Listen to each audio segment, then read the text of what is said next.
truth ignites, riding through the fire into the night. Clubs and chrome, stories unfold on the edge of the road where the legends roll. This is the biker angle, raw and real. Hollywood and Black Dragon on the steel. News, respect, and the open road. Two wheels, one voice, breaking the code.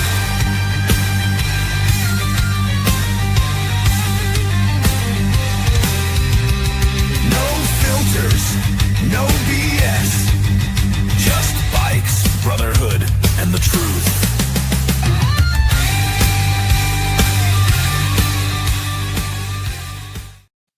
What's up, everyone? How you guys and gals doing? Welcome to the Biker Angle, baby. We got Black Dragon in the house. We got a packed show today. We're going to be continuing our research, I guess you would say, into these developments with the Mongols, Warlocks. There was a shooting down in Daytona Beach just a couple months ago. Friday, we were on air, and a lot wasn't adding up at all the way they were. That was crazy. Yeah. It was nuts, dude, the way it was going.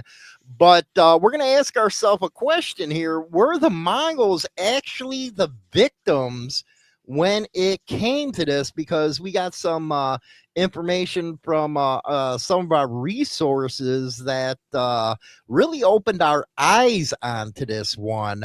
And, we put on the sheriff, what was it, Friday, with him claiming that nobody was talking and all that type of stuff. And then our guest that's coming on in a little bit, he actually went and got all the paperwork, man. You were even surprised by, I just told him just now in the back room, man, he needed to get into porn or something, man, as a hobby. And then, but he got that paperwork, dude. And we're going to be going over that paperwork with him. He busted us in the ass on this one, Hollywood. He did. And you know what? One thing that I know in St. Throttle, and you as well at Black Dragon Biker TV, we always give credit where credit is due. And if we're wrong, we're freaking wrong. But I don't know if we can say wrong in this case, because we were just going by the newspaper article and how strange it came about. But we have learned quite a bit about this incident. Let's go back real quick and let's look at this article and how weird and strange that article was, because it turns out that a lot of what that article was saying was backed up by a 49-page indictment that we never saw. But the article was just weird with how it covered stuff and linked off to stuff, and it was very suspect. But it was also incredible. It did not jive with what the sheriff said, which was that nobody was cooperating. It didn't jive with that, and so they've you can only see this free a couple times, and then they stick it behind the firewall. But there was a whole bunch of stuff that was going on in here that we would link off to and everything, and this was the weirdest thing in the world. So one of our the little background, you can go ahead and kill that now. Well, the background is one of the guys watching the show, and you're going to introduce him in a minute, went and found that 49-page indictment. He did. He was on top of that, and that's when he contacted me. I was like, hey, man, it's your story and stuff, so you got to break it down.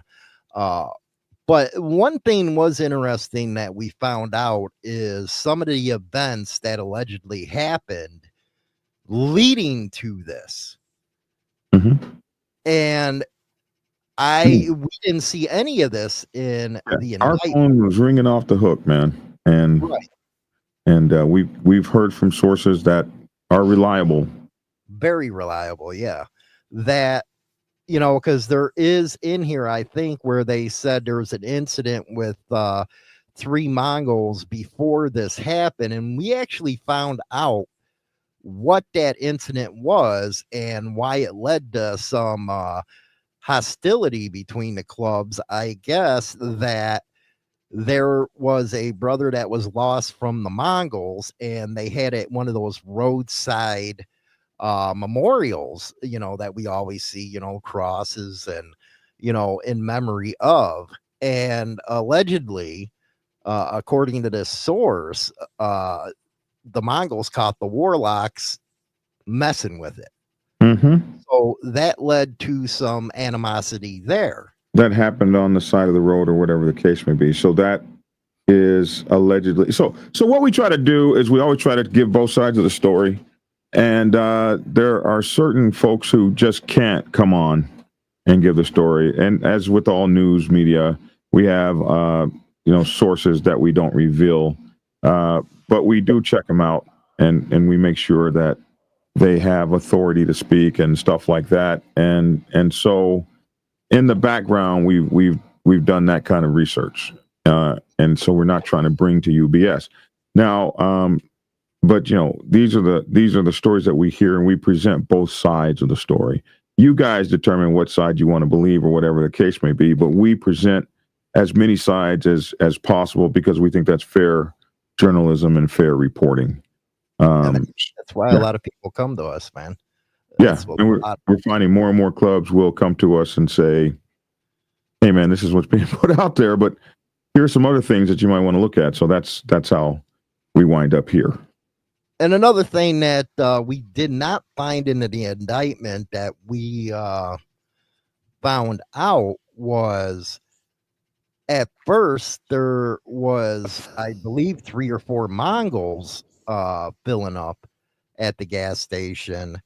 And I believe what was told to us, there was 17 or 18 warlocks that were actually there first. Now, what happened was the 3 Mongols or 4 Mongols, they called, for assistance. Here you are facing, a whole army out there. So you're going to call for some backup. And when and we got the video, we're going to let the video play too. They started arriving, and there was negotiations. And I know this to be true from a Mongol standpoint, just by watching some of the other incidences that they've been involved in, where they offered a one-on-one to the warlocks, meaning each one of you get to pick whatever Mongol, and everything's one-on-one. And then it just spiraled from there. Well, so okay, let's go back a little bit. So when they talk about the issue that happened before, some of those guys have been involved in an issue before where, so the explanation was the Mongols that were involved with attacking the warlocks before, the explanation was, well, we caught them dishonoring a roadside, I guess, marker. Yeah, this is 2 separate instances. Yes, so this is 2 separate instances. But when you read the story, they say, well, these guys were involved in this before. Well, there was a backstory that says this is why that happened. So it wasn't just like we were circling around the town and attacking those guys. So that was the explanation for that. So as you come forward, the other side of the story says, no, we didn't just come there and start shit with them, but we got there and there were more of them than us. And so there were challenges or something, some sort of back and forth first. Then we called our folks, and our folks came. At some point, there was it was said, for all intents and purposes, that everything was settled. And you see some of that in the reporting when you look at the 49-page indictment. Let me bring up the videotape. Then because you're explaining that, then you can explain it afterwards. Is going to pull in here in a little bit. It'll be on the bottom of the screen. And the state representative, Clint Walker, he's there with a couple other guys. He gets out, and it seems when he gets out of the car, that's when all hell breaks loose. So you're maybe looking at 8 to 10 to 12 warlocks. And as this thing starts to grow, you're looking at maybe 30 or 40 or more Mongols that were all coming up from the clubhouse. And they made a beeline up 95, probably going over 100 miles an hour to get up there. So you still see them pile in. There's their colors. They obviously know this was going to happen. Again, this happened last July in Titusville, where they surrounded a group of warlocks from US 1 and prevented them and blocked US 1, and then all hell broke loose. This is Clint Walker pulling up. He's driving the car. You see them get out. Nobody does anything until he walks over. What he's saying, we don't know. But shortly after he's there, all hell then begins to break loose. We're not showing you some of the cell phone video where you could really see and you could really hear the gunshots, and you see people diving for cover, people running across 44, and here the beatdowns begin. And here's the guy's that guy's got a gun. So like I said, there was a total of 7 guns that detectives were able to identify, 4 shooters. And then obviously, game's over. Everybody beats feet before the cops get there. So he didn't mention, if you know, and you're right, he did construe that incident off of Route 1 with this incident. Right. Also, he said that everything seemed to be okay till the one guy got there. And so from what we heard, there was an offering of, that there was an actually offering to, hey, let's just square up one-on-one. You pick the guy you want to fight and we'll square up. And that offer was denied by the warlocks. They declined that. So at some point, it seemed like everything was over and each side was going to go its own way. The sheriff points that somebody came in and that person lit it all off. And so that kind of jives with what we heard. It was probably going to be let go at some point. Everybody seemed to be kind of chilling out. And then there's always one. And the sheriff named who he thought that one was. And so we moved from there. And the indictment that we're going to be going over, it's a federal one, I think. I was just told that.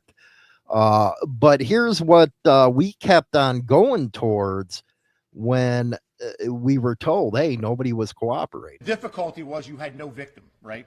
You had 2 people shot that were warlocks that refused to cooperate.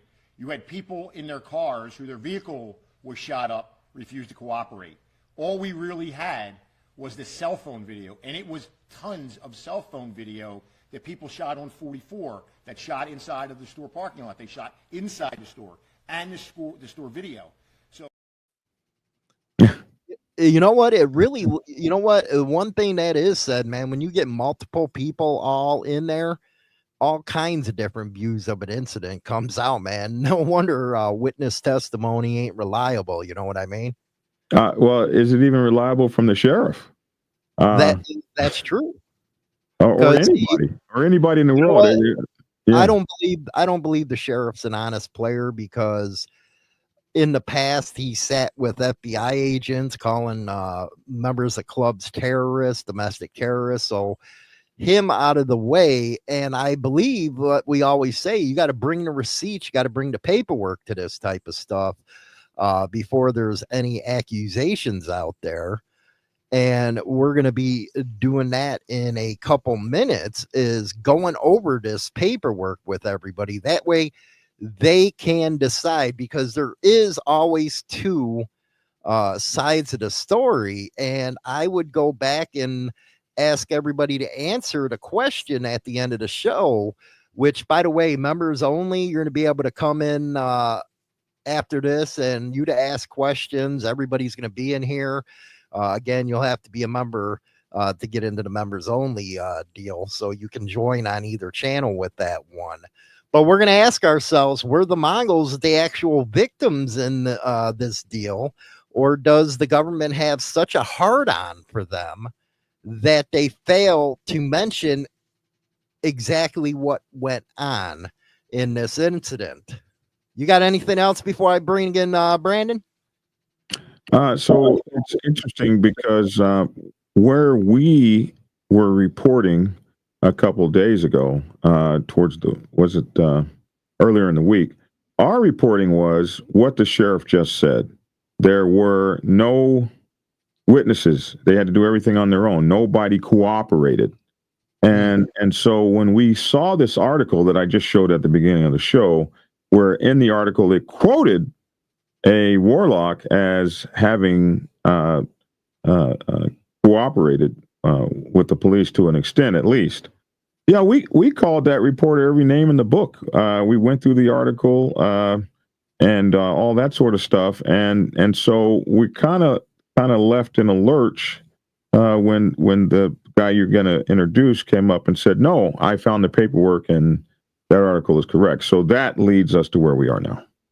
Exactly. But at the same point, I still got to point it out, man. You got to have sources when you write articles like that. He had. Oh, his article was horrible. Yes. Yeah, he had links to 2011 with clubs not even involved in this stuff. It made it look very suspect or even planned or something or orchestrated. Because he never mentioned or showed what we're going to show. He never mentioned or showed or even named or even said, "Hey, there's a 49-page indictment in there." Although he did quote directly out of it, but he didn't. Motorcycle club people, we kind of want to see the paperwork. That's how we work. Let us see it with our own two lion eyes, and we'll believe it or not. So that article did not do that. Okay, we're going to bring him on. Welcome to Insane Throttle Biker News. Before we dive into today's conversation, the audience should be reminded that the views and opinions expressed by our guests are their own and do not necessarily reflect the official stance or opinions of Insane Throttle Biker News, the Biker Angle, or any other programs that are associated with Insane Throttle Biker News. What's up, Brandon? How are you doing, man? You are. What's up, guys? How you doing? Good, dude. You're a detective out there. You got this paperwork right away, and I don't know about the detective part. This is how you spend your time off, man. I told you, man. Get in. Yeah, he's a cop hater to the max. I hate the police, bro. I absolutely hate them. I hate people that look like the police, man. There you go, man. So how's everybody doing? How's everybody doing? No. So let's get into this. You and BD have a kind of a plan to go through this, and one of the requests I think of everybody on the show right now is to go verbatim on this statement, and later on I'm gonna do that first. I'm gonna try to get this uploaded to MediaFire so you guys can download it. See for yourself if you want to, but we're going to be going over a lot of information here, and BD, go ahead, you guys take it over. Well, BD, if we can, I thought maybe we'd kick it off with the actual statement, and then read everything leading up to it. So this indictment is absolutely huge, and it is just very, very detailed. They go through everything that they have and all the witnesses and how they found them and how they tracked them down and all this kind of stuff. And so where do you want to go to start? What page you want to start at and where? Well, we have the chat. I'm paying attention to the chat a little bit. We already have people saying fake news. So I just want to kick it off with this. Hold on. Don't look over at that chat. Look here. Okay. Focus here. I just wanted to kick it off with this statement at the bottom of page 11, if we could. We don't focus on the chat because people troll the chats, this, that, and the other. We don't argue back and forth with the chat. Okay, so where do you want to go? Okay. Let's go bottom of page 11, sir. Bottom of page 11. All right. Yep. Middle of the page where Detective Daly then completed a sworn interview. Well, can we start by saying who wrote or yeah, sure. What agency took this? Because I think that's fine. So in the circuit that's fine. Yeah. In the circuit court of the 7th Judicial Circuit in and for Volusia County, the affiant here is so this is the state of Florida versus Clinton Neil Walker. This is that paperwork. And the affiant, Detective Brian Howard, He is a member of the Volusia Sheriff's Office Domestic Security Unit. And he is the person that is putting this. Affian is the one that's putting it together. His name is Detective Brian Howard. He is currently with the Volusia Sheriff's Office, is currently assigned as a detective with the Volusia Sheriff's Office Domestic Security Unit. He is an investigative law enforcement officer in the United States within the meaning of Title 21 of the United States Code in Florida Statute, Section 934.026. In that, your affiant, which is the detective, is empowered by law to conduct investigations and to make arrests for offenses in the Title 18 United States Code 924 and offenses in violation of Florida statutes. He is also, at the same time, employed by the Volusia Sheriff's Office for the past 12 years and assigned to the DSU, as we said earlier. And here's the other thing, also the FBI, Joint Terrorism Task Force, and has been so since 2018. So this talks about his background. He's been previously assigned to the Sheriff's Office Detectives Unit since 2016. He's investigated persons and property crimes. He has also participated in and conducted investigations of violations of various state, federal criminal laws, including armed robberies, homicides, sexual offenses, weapons violations, shootings, deaths, narcotics, possessions of explosive devices, written threats to kill and conduct a mass shooting, and gang investigations. He's done it all here. And so he participated in the investigation of the offenses and individuals described in this affidavit, which describes a whole lot of people. This affidavit is based on his personal knowledge and experience as well as information provided to him by other assisting law enforcement agents, intelligence information learned from surveillance, the analysis of telephone toll information, and information provided by confidential sources. Confidential sources. The Volusia Sheriff's Office and surrounding law enforcement agencies have conducted yearly intelligence gatherings for both Bike Week and Biketoberfest motorcycle events held in Volusia County. During these events, law enforcement personnel tasked with gathering information on outlaw motorcycle gangs have garnered vast experience and knowledge of these motorcycle clubs. Now, due to the rising tensions between OMGs throughout the nation, and this is something that I think all OMGs or OMCs rather should be looking at. This is what's happening as a result of these rising tensions.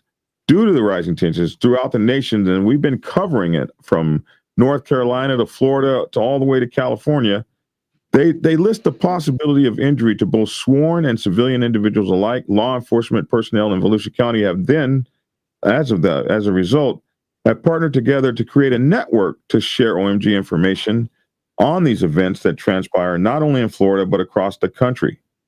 So they talk a little bit about the Mongols, stuff that we already know, but they say that there is a chapter located, and they give the address where the chapter is, and that they were being, this is very interesting to me, that this chapter there in Volusia County was actively being monitored and surveilled during motorcycle events, and we're talking about the two that happened in Volusia County. And so because of those, and we're talking about Bike Week and Biketoberfests, okay, they have put all these people together to monitor specifically in Volusia County this Mongols motorcycle clubhouse. It's monitored and surveilled during the aforementioned motorcycle events, and when scheduled state meetings are discovered by law enforcement, they're monitoring the clubhouse. Probably not something that they don't already know, but if they didn't, there you go. The Volusia Sheriff's Office has probable cause to believe that the below Mongols members have actively engaged in criminal activity in Volusia County, specifically the 50-plus person brawl and shooting, which occurred at the racetrack gas station at 3000 SR 44 New Smyrna Beach. So basically, what you were just reading, Beatty, is the detective taking this statement, who he's from. Mm-hmm. He's also an FBI agent. Yep. Yeah, he's on the FBI task force. I just wanted terrorism task force, which doesn't make him particularly an FBI agent, but it makes him on the task force. Well, yeah, I just wanted everybody to get a sense of who was writing this.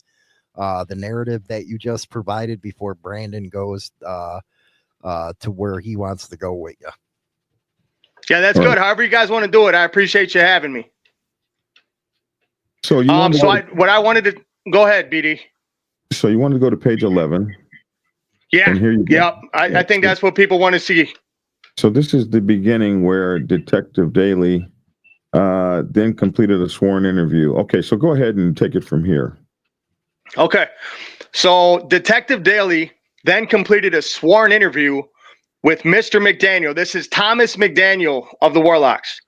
He started by stating that when he arrived, a few Mongols were by the fuel pumps and a few possibly in motor vehicles at the west side of the gas station. He then stated that on the east side of the racetrack, where the incident occurred, is where Warlocks were located. Mr. McDaniel stated that he did not notice anything out of the ordinary when he pulled in. He acknowledged the member of the Mongols by a head nod, and they nodded back. Approximately 8 to 15 minutes later, he was exiting the business. He observed a large number of Mongols arriving on scene. He explained that they came into the parking lot very quickly and with purpose. It was advised that they arrived in both motorcycles and vehicles. Once on scene, the individuals got off or out of their vehicles, rushing over to where the Warlocks were located. He believed that someone possibly called them, but could not confirm this. Shortly thereafter, shouting occurred between the two clubs. Due to this, he went over to... Go ahead. Now, this is a Warlock talking to the cops, right? This whole statement is Thomas McDaniel of the Warlocks talking to the police. I just wanted to, keep everybody up. Go ahead. Yeah, no, thank you for doing that. Yeah, this is Thomas McDaniel, a patch member of the Warlocks, giving a statement. So I'll continue. Shortly thereafter, shouting occurred between the two clubs. Due to this, he went over to his chapter, Virginia, in parentheses, which was located on the east side.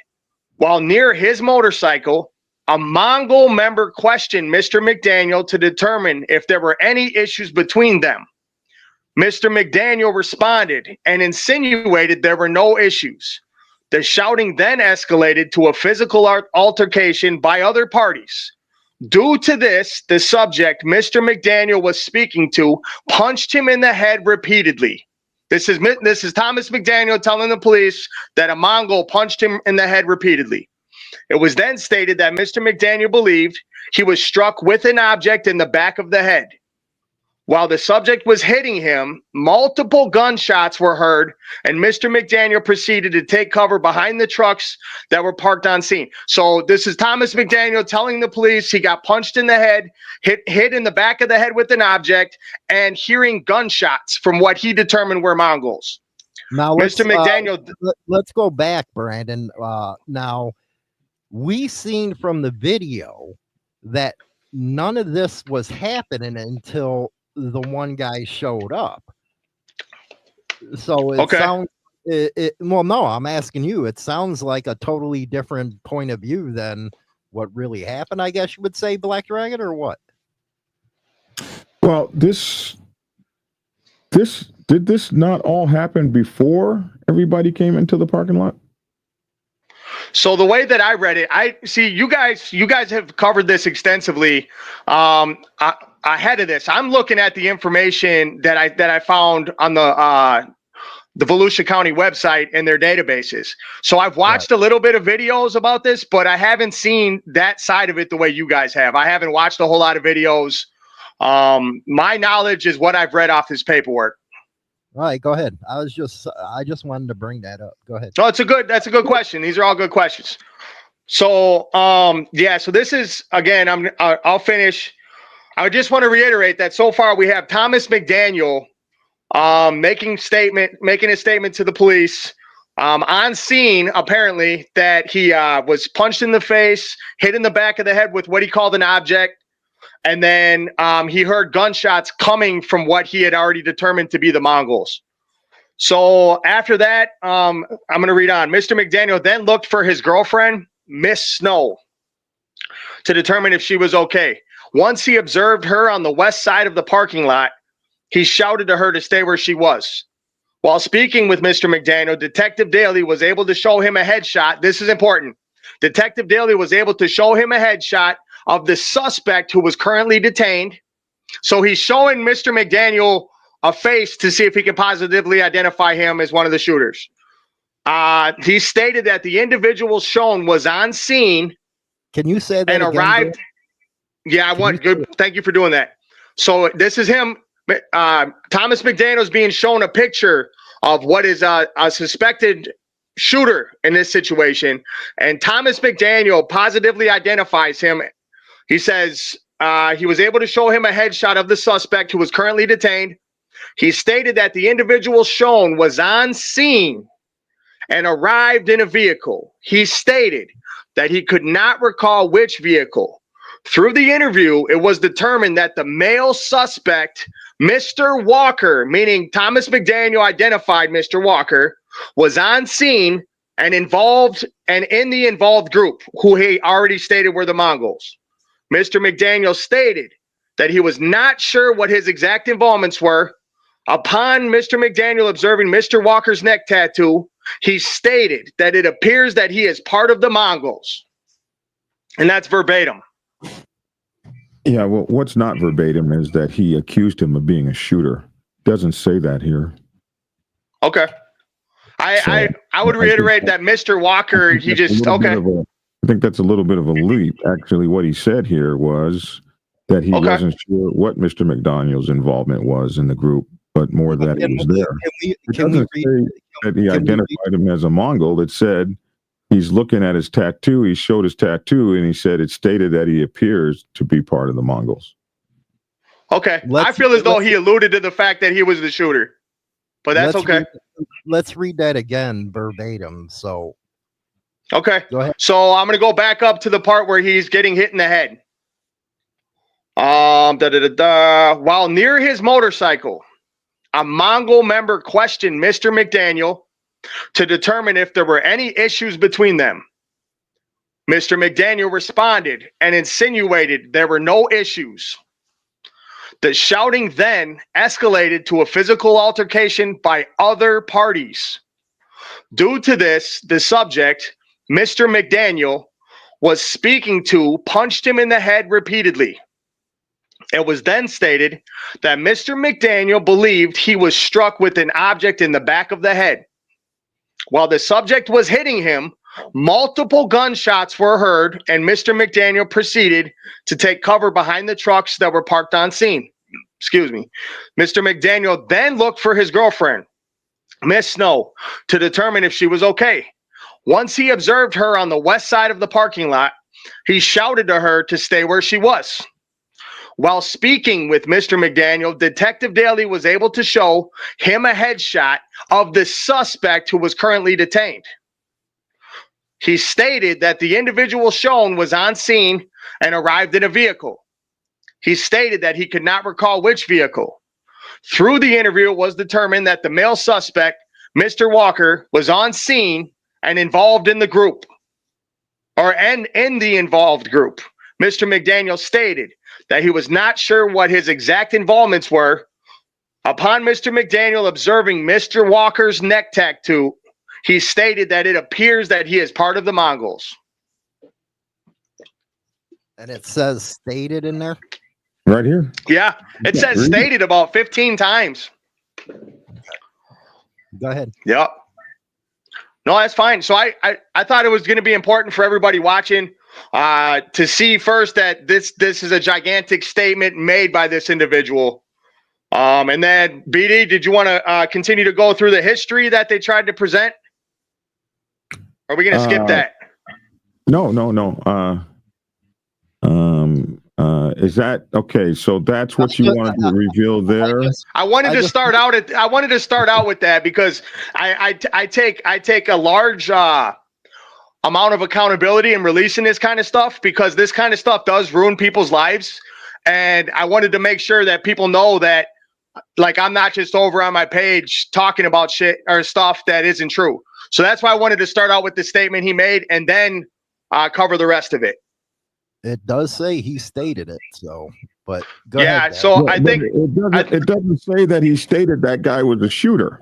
No, I didn't say that, but I'm saying that it says stated a lot through that paragraph. Yeah, it's just stated a lot. Well, further. And my point in saying that, BD, my point in saying that wasn't to call. Not only does it say stated, but later on you'll see it says sworn statements. So that's in there. Go ahead, Brendan. Yeah, so my point in saying that he identified the shooter was because I've read the culmination of all this paperwork, and actually at the time that he was looking at the headshot of Clinton Walker, allegedly Clinton Walker, I want to make sure I say that about these individuals. He was looking at a headshot of Clinton Walker, and he positively identified him as he's in the back seat as a suspected shooter. So that was what I alluded to, so I could be more clear about that. That he knew that he was in the backseat of the car, that he knew he was being suspected of being a shooter. Okay. And the police didn't even know that he was a shooter. I mean, if you're reading through the indictment, the police didn't even know that he was a suspected shooter at the time that they had him in the back of the car. They figured that out later looking at the video. So, we have to be careful with the conclusions that we jump to and statements that we make, because they can ruin people's lives. This is where you and I have always had differences in some of the. It's okay. I think you stopped. You're reading at the bottom of confidential sources. I think that's where you stopped. So I'm just going to continue reading from there, and then I'll pass it back to you if that's okay. That's fine. Okay, so we're on the bottom of page 2. The Volusia sheriff. Hold on. Let me get there. Page 2, bottom of page 2. Go. Yeah. Yep, the Volusia Sheriff's Office is where I'm going to start reading. We're there.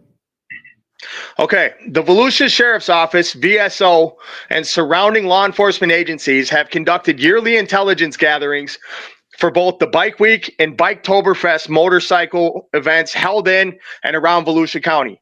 During these events, we know that we went through that, so we know how this began. We know that this began. That they've been watching them, and you pointed this out when we were talking personally, that they've been watching the clubhouses and stuff like that. So yeah, we did cover that earlier. So instead of so let's move on a little bit. So we've established that. Go ahead. Okay. So then we were on the history of the biker groups, and I believe I don't know exactly where we were then. I thought that's where we were. Mongols have an estimated 800 to 900 U.S. members. I'm on page 6 now. The Mongols Outlaw Motorcycle Group have an estimated 800 to 900 U.S. members spread across 70 plus chapters across 28 states and are known to have a propensity for violence. One of the Mongols chapters is situated in Volusia County, located at 2203 Cow Creek Road, Edgewater. Yeah, we're not going to put the address of the clubhouse out there. Well, then tell me what you want me to read, bro. You know what I mean? I'm just trying to read this verbatim. Yeah. Okay. So what we're going to do here is we already know this part. We know that they were watching the Mongols clubhouse. We know that there was a clubhouse in Volusia County. And we know that because of that, they were watching them. That much we know. So we don't have to go over that again. Let's go here. On March 8th, approximately at this time. Okay, so we already know that there was a fight there. We know that the police were dispatched there. And we know that these are things that we know already. We've covered this 1,000 times. So we know that many, many police departments showed up there. And below is the narrative now by the New Smyrna Police Detective Jordan Ishikawa. So now we can go into the history of what Jordan Ishikawa said. Are you good with that right here? So we're on the bottom. Yeah, whatever. Page 7. Let's go here. Bottom of page 7. Officer Johnson? No. I don't see it. Jordan. This is a narrative drafted by, so the bottom of page 6. Below is a narrative drafted by Smyrna Beach Police Detective. Okay, I gotcha. Jordan Ishikawa. All right. Yep, and the New Smyrna Beach Police Department initial report on March 8th, 2025, officers of New Smyrna Beach Police Department responded to racetrack located at 3000 State Road 44, New Smyrna Beach, in regard to a shooting. Upon arrival, the scene was secured. and emergency services arrived to render aid to one victim, Marvin Granick, Warlock, who sustained a gunshot wound which grazed the side of his head. Mr. Granick subsequently refused to complete a statement. Later on, he made one, though. The second victim, Thomas McDaniel, Warlock, initially advised that he did not want any involvements with law enforcement and did not wish to complete a statement.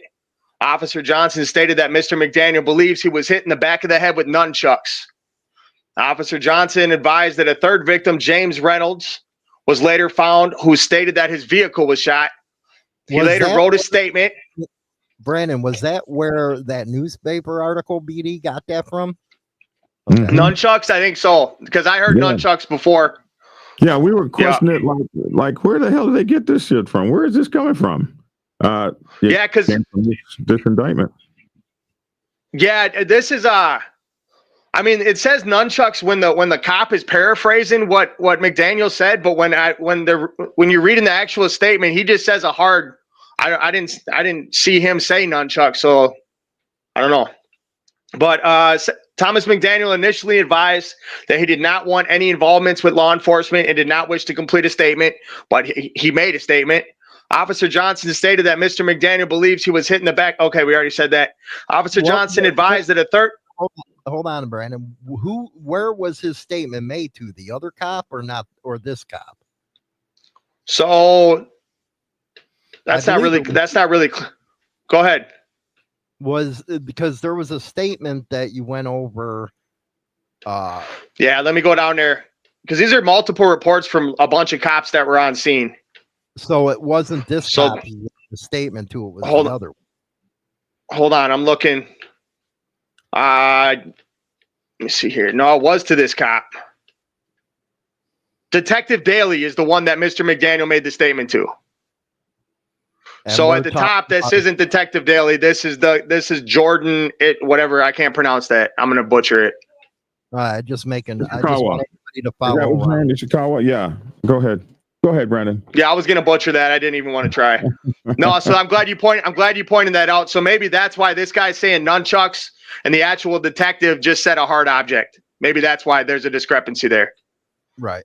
So reading on, the fourth victim, Anthony Trimbley, Mongol, was shot in the stomach and arrived to Halifax Hospital, Daytona Beach. Mr. Trimbley stated that he was practicing cross-drawing when he accidentally discharged the firearm, causing the projectile to discharge into his abdomen. Mr. Trimbley stated that he did not know where he was at in Edgewater, but he was alone when the accident occurred. He did not wish to pursue charges and refused to complete a statement. So that's a Mongol saying that he shot himself. Yeah. Right. Yeah, I wanted to point that out. That's why I was smiling. Which we covered that. Yeah. And absolutely he refused to talk. I was cross-drawn and shot myself. Yeah. I shot myself. I don't know where I was, but I was alone. I don't know where I was. Yeah, that's what he said. Yeah. The Mongol didn't give no statement. He actually said, "Hey, I shot myself." Well, he gave a statement. I shot myself. And I don't know where I was, but I was alone. Yeah, I shot myself and I don't know where I was, but I was alone. That's basically exactly what he said. I was so lonely and just shot and alone. I think that deserves a No Punk Award. I think it does.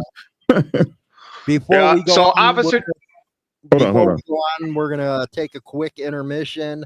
Let people go out there, take a whiz or whatever they have to do, and we're gonna come back. Brandon, or how do you say it? Flames or?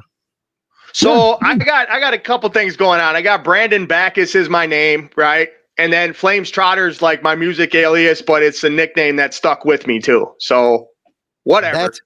That's who we got on right now. He's going through the paperwork that he discovered regarding this Mongols and Warlock situation. But you guys got 2 minutes and 30 seconds. Go grab yourself a beer, do what you got to do, and we'll be right back. You can get this song as well as others over on Insane Music right on YouTube or Apple Music. Get over there and get the songs for your playlist. We'll be back.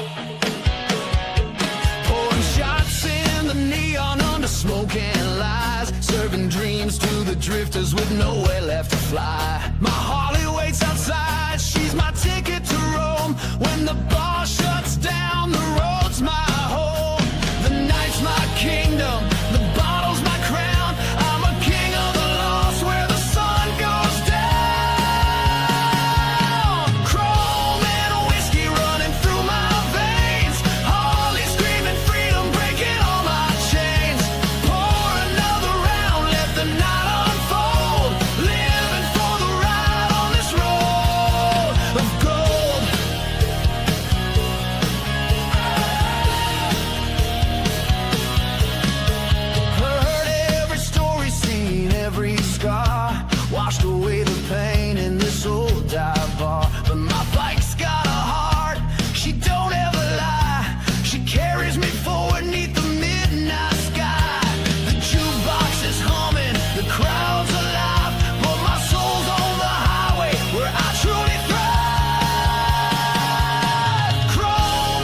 everybody, don't forget to get your copy of Power and Betrayal, baby.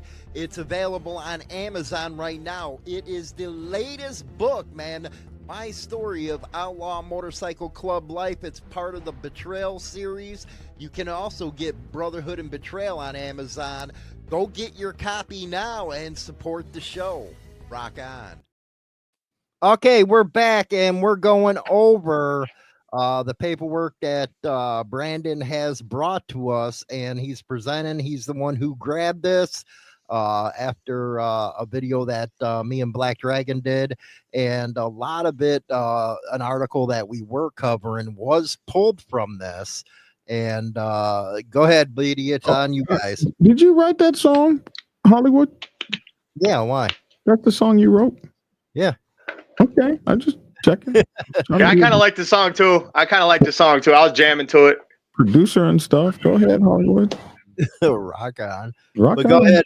Well, you know what? Hold on. We got to do this one again. Welcome to Insane Throttle Biker News. Before we dive into today's conversation, the audience should be reminded that the views and opinions expressed by our guests are their own and do not necessarily reflect the official stance or opinions of Insane Throttle Biker News, the Biker Angle, or any other programs that are associated with Insane Throttle Biker News. Go ahead, Brandon. We were all right. Where were we, BD?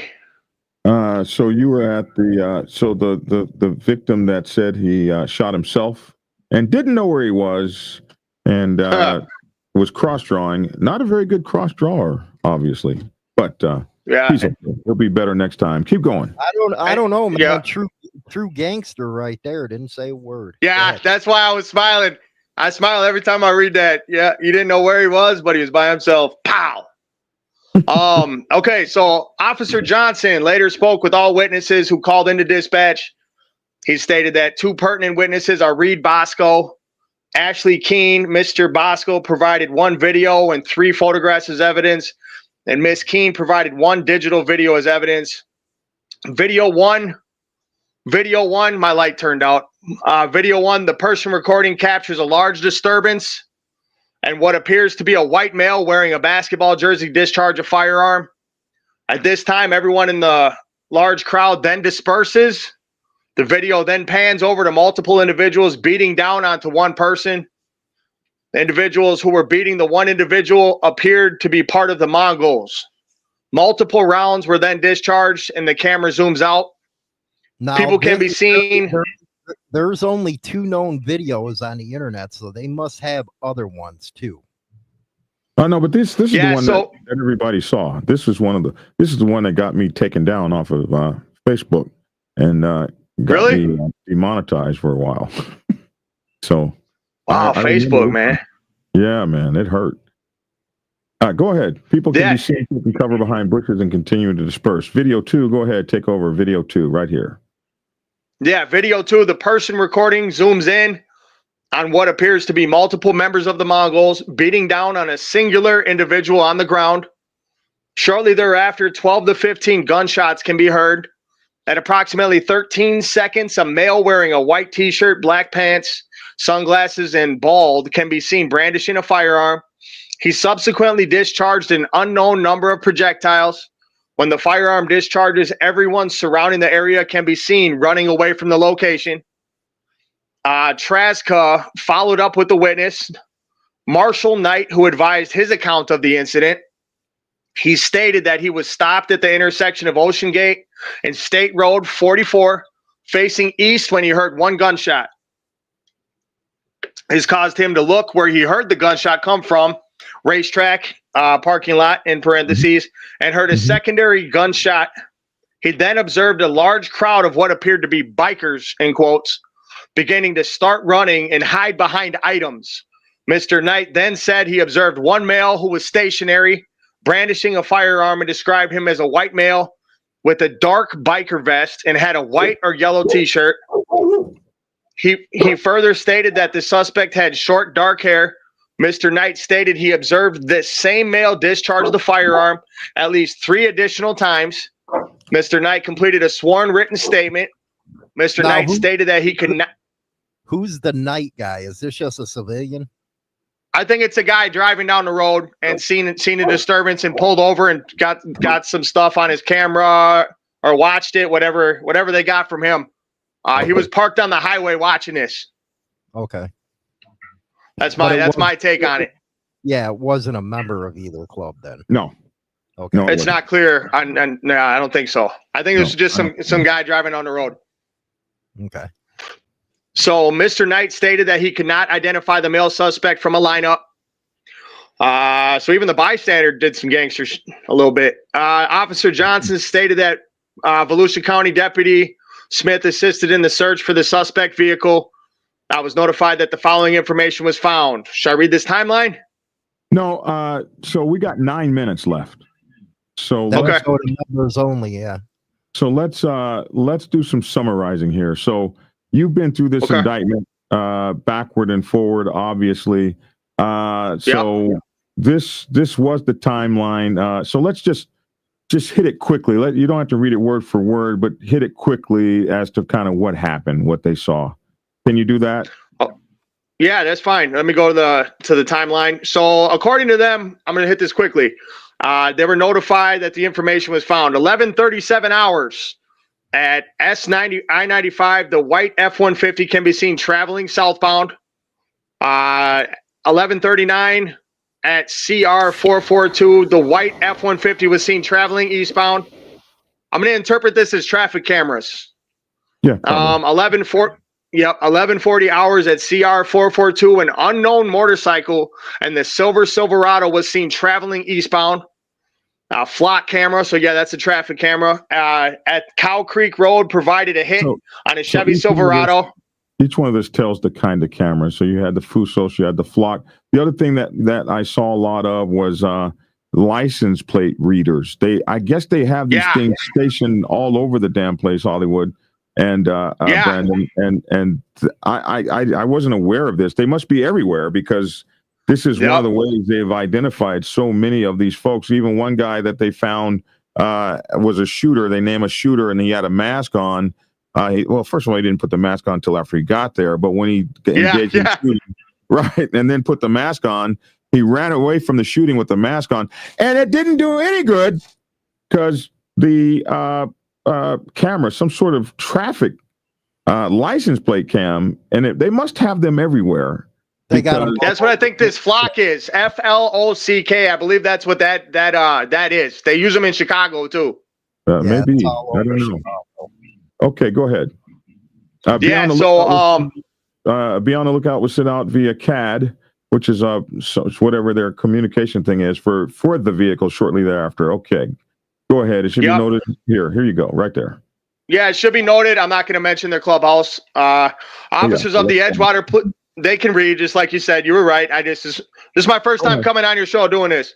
Officers of the Edgewater Police Department later found the vehicle and conducted a felony stop on said vehicle. The single occupant was removed from the vehicle. This individual was identified as Clinton Walker. The vehicle was removed from the scene by Universal Towing and transported to Volusia County, secured. The occupant was detained until my arrival. Due to the incident, the criminal... That's the part where we find out later that he was put in the back seat and maybe a picture was taken of him. And Go ahead. Yeah, you want me to summarize? Yeah, summarize. Mm-hmm. So, and this is in the paperwork too, when you continue to read on. Clinton Walker was in the backseat of a cop car, and they asked him for a statement, and he refused to give them a statement, said he wanted his attorney present, so lock that down. So the cop just took pictures of him, and that's all they got from Clinton Walker. He didn't make no statement. So when they got that picture, is that the time that they sent the picture over to? Yes. Okay. So go ahead and tie that in then. Yeah. So when they took the picture of Clinton Walker, the police officer who took the picture of Clinton Walker sent the pictures he took, and of the tattoos on his neck, sent those pictures to the police officer that was questioning Thomas McDaniel, the alleged warlock or whatever. And that's when Thomas McDaniel positively identified Clinton Walker for having tattoos that look like Mongol tattoos and being present during the incident. So he identified those photos as. Yep, he specifically identified Clint Walker as being present during the incident and having tattoos that looked like he was a Mongol. That's exactly what he said. But not necessarily that he was the shooter. Let's get that understood. Yeah, no, you're right. No, you're right. That's an inference on my part. You're right. No, you're 100%. Hey, the exact thing that happened that Thomas McDaniel said when he was shown the picture of Clint Walker was that he was on the scene of the incident and that his tattoos on his neck look like he's a Mongol. Right. So that's not. So take that as you will. All right, move on. Yep. So then here we have a guy. This part we know. In this part we know. So the racetrack had individuals in the large parking lot. Multiple vehicles were arriving, and this part we went over a lot of times. What we introduced new here, Hollywood, that hadn't been heard before was earlier. It was told to us, you and I, by a source that the Mongols didn't particularly start this. This started as them trying to call to get reinforcements because they were initially set upon by a large group of warlocks that was already there. So on what we've heard is that they didn't particularly start this. Now, the police department and the videos. They don't say anywhere that was the case. And what's interesting is that I really haven't seen anything that talks about what happened, particularly before the incident. Was there a situation where that happened? That hasn't been covered by any news source so far. Moving forward, I wanted to point out this for sure since we're reaching that hour mark. On page 16. There was another warlock that did make a sworn statement, and that hasn't been mentioned at all, not even by the other newspaper. Go ahead. We're there. We're on page 16 now. Yeah, at the top of 16, we have a individual. He's labeled as the second victim, was cooperative with photo documentation of injuries sustained to his head. The photographs were uploaded to evidence.com that concludes my involvement in the investigation. The second report was captured or was drafted by Daytona Beach Police Department Detective Christian Batella on March 8th, 2025. I responded to Halifax Hospital in reference to assist New Smyrna Beach Police Department with the shooting. I was asked by Captain Jones to assist New Smyrna Beach Police in interviewing one of the shooting victims. I made contact with Marvin Granick, who provided me with a sworn statement. This is another warlock. Provided me with a sworn statement. Granick stated that he and his group were all at the racetrack located at 3000 SR 44 in New Smyrna Beach, meeting up for a ride to Daytona Beach. Granick stated that he is a part of the warlocks. Granick then stated that an argument that led to a fist fight. He validated himself. Oh my God! I don't want to say that he called himself a warlock. I believe they validated him by seeing him wearing a cut, but he had a T-shirt on, something like that. If you read it directly, this is what it says. Yeah, I'm going to read it right here. Okay. What does it say? Oh yeah, he did. Oh, I didn't even catch that. He did. Granick stated that he is a part of the warlocks. Yeah, he did. He told the cop that. Keep going. Yeah, so Granick then stated that an argument led to a fist fight, started in the parking lot with another group. Granick refused to state who the other group was. Granick then stated that he heard gunshots and tried to duck behind a bike when he was hit. Granick does not know who shot him and cannot identify. Granick does not want to press charges. Granick was grazed by a bullet on his head and was alert and conscious. So I want to point out at the bottom that even though he said he didn't want to press charges, the interview with Granick was captured on Axon, it's the documented body cam that the cop wore to record his entire statement. Say that again. What's the what was that name that it was documented on? Axon. So at the bottom of this, it says that Granick refused to make it. He refused to press charges. However, he already said all this incriminating stuff while the cop is wearing his body cam, and it was Axon. It was captured on Axon. So it's still used as evidence in this indictment. Well, he said that he cooperated with the photo documentation of the injuries to his head. So he let them take Yep. pictures of the injuries to his head. Yep. It said that he was in a group. They were at the racetrack, meeting up Yep. for a ride. He says that he was part of the Warlocks. He stated that an argument led to a fist fight started in a parking lot with another group. He refused to Yep. say who that other group was. He stated he heard gunshots and ducked behind the bike. He didn't say who shot anybody or whatever, or shot at anybody. He just said, I heard gunshots and I ducked.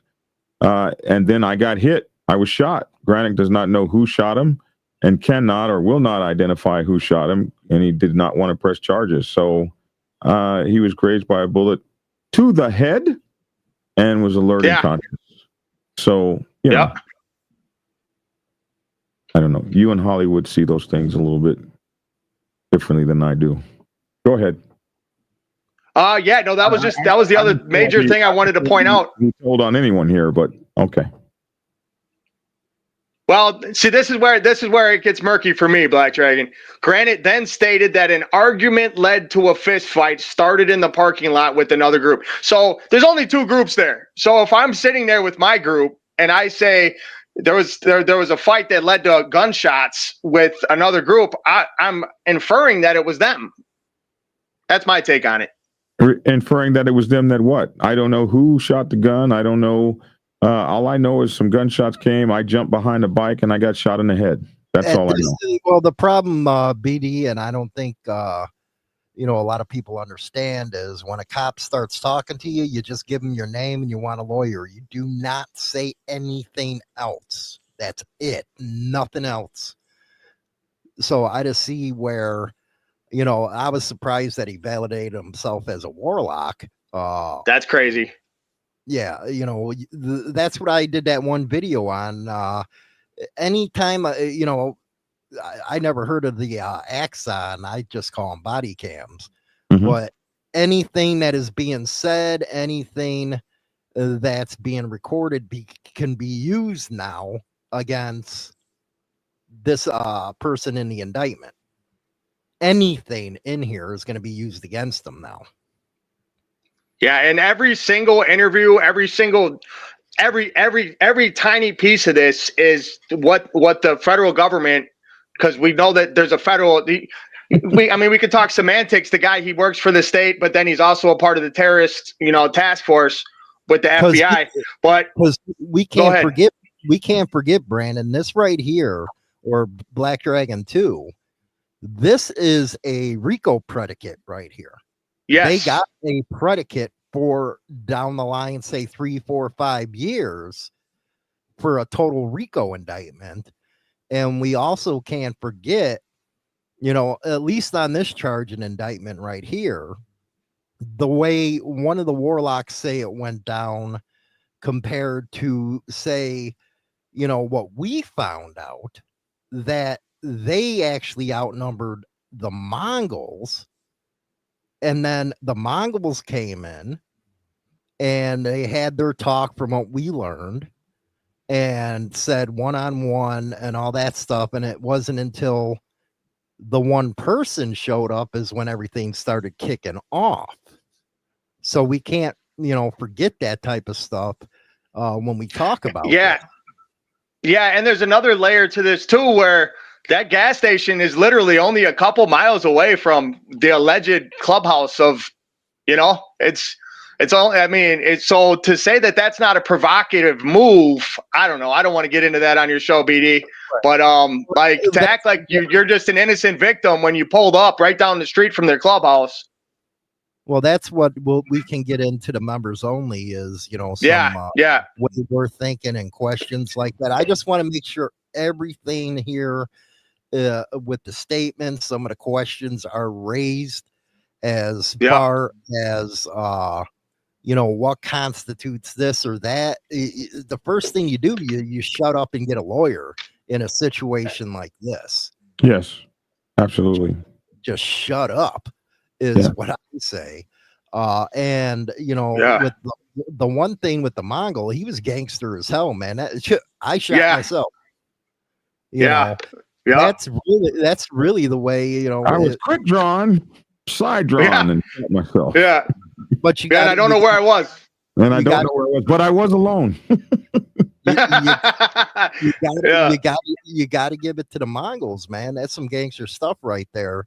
But you know, this is just one of the indictments, one. Yeah, this is just one. There's been many, and here there's some things that we didn't get a chance to get to because there's just so much here. But in this indictment, they talk about different police departments. They talk about each detective's surveillance notes, each detective what they saw, and really interesting. Here's the Daytona Beach Police Department's contact with the witness and at the hospital and what he said at the hospital. This is suspected identifications of people. They talk about how they found people, what kind of cars or motorcycles they were driving, what they were wearing, how they validated them on these what do you call these license plate cameras, the flock cameras. They could tell you what the rear passengers were wearing. They could tell you what time people came to the store. Then they started naming each member and what club he was, each member and who was a shooter and who was not a shooter, and how they found them, how they contacted them, and what they were wearing, and so much of this, Hollywood. Yeah. So much of this was them going to their own individual social media accounts and validating them via their pictures that they took in their clothes. Like if those accounts didn't exist, or if they weren't proudly showing off who they were, like I don't know if they could have validated some of them. But all they talk over and over again about, oh yeah, we went to open social media, not closed social media, not secret social media. They didn't have to bust into your WhatsApp. They just went straight on to the open TikTok pages and all that stuff. And so it talks about every single solitary person that they found, how they found them, what they were driving, and how they verified them. Or what did you call it? What's the term you use? Not verified. Validation. Validated. Yeah. They explain how they validate them, and this 49 pages just goes on, and this is just one person's indictment. Is that correct? And then yeah. So that's So I looked into it, and the 28 guys that they're alleging, I want to make sure I'm clear about that they're alleging did something in this. I actually looked them up individually, and they all have the exact same paperwork as far as this 49-page indictment.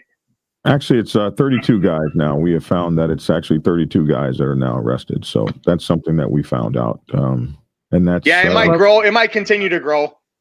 And what we have to say here is, when it comes to RICO, now each one of them 32 guys are at risk of being pulled into that RICO indictment. When it comes, you know what's going to come. Yeah, this is just a precursor for it. That's why there's a special agent involved. You know, there's a few special agents involved from the FBI. What I would suggest to you, Brandon, is over on your YouTube channel is go over every page of this with people, you know, every page. So, because I can do that. This is your story. You broke it. Wow.